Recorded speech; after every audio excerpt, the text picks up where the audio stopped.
రాష్ట్రంలోని కూటమి ప్రభుత్వం పారదర్శకత కలిగిన పాలన అందిస్తోందని మంత్రి వంగలపూడి అనిత అన్నారు. అనకాపల్లి జిల్లా ఎస్ రాయవరం మండలం ధర్మవరం గ్రామంలో హోంమంత్రి పర్యటించారు. ఈ సందర్భంగా మంత్రి అనితకు మహిళలు అడుగడుగున హారతులతో ఘన స్వాగతం పలికారు. ముందుగా శ్రీ దుర్గాదేవి ఆలయంలో మంత్రి అనిత ప్రత్యేక పూజలు నిర్వహించారు. అనంతరం సుపరిపాలనలో తొలి అడుగు కార్యక్రమంలో ఇంటింటికి వెళ్లి రాష్ట్ర ప్రభుత్వం గత ఏడాది పాలనలో చేపట్టిన అభివృద్ధి సంక్షేమ పథకాలను ప్రజలకు వివరించారు.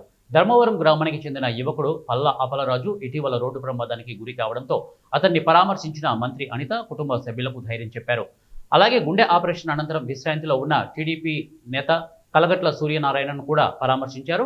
అనంతరం 8,40,000 రూపాయలు జాతీయ ఉపాధి హామీ పథకం నిధులతో నిర్మించిన సిమెంట్ రోడ్డును మంత్రి ప్రారంభించారు.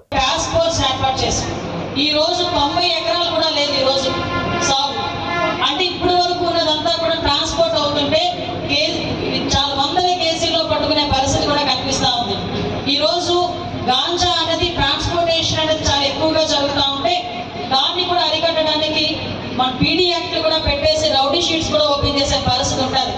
ఇంకొన్ని రోజులు పోతే ఎవరైతే ఇంకొంచెం ఎక్స్టెంట్ వెళ్తే ఇంకా పరిస్థితి ఎలా అవుతుందంటే మన పిల్లలు మనం కంట్రోల్ చేసుకోకపోతే రేపు పొద్దున గాంజా తీసుకున్నారని దొరికితే వాళ్ళ తాలూకా సంక్షేమ కార్యక్రమాలు కూడా ఆగిపోయే పరిస్థితులు కూడా రావచ్చు. అంతవరకు మనం తెచ్చుకోకూడదు. కాబట్టి మన పిల్లల్ని మనం కూడా కంట్రోల్లో పెట్టుకొని గాంజా అనేది పిల్లలు తీసుకుంటే జీవితాలు నాశనం అయిపోతున్నాయి. దీని మీద చాలా పెద్ద దృష్టి పెట్టాం. దీంతో పాటు ఎందుకు అంటారు అమ్మ పని పట్ట లేక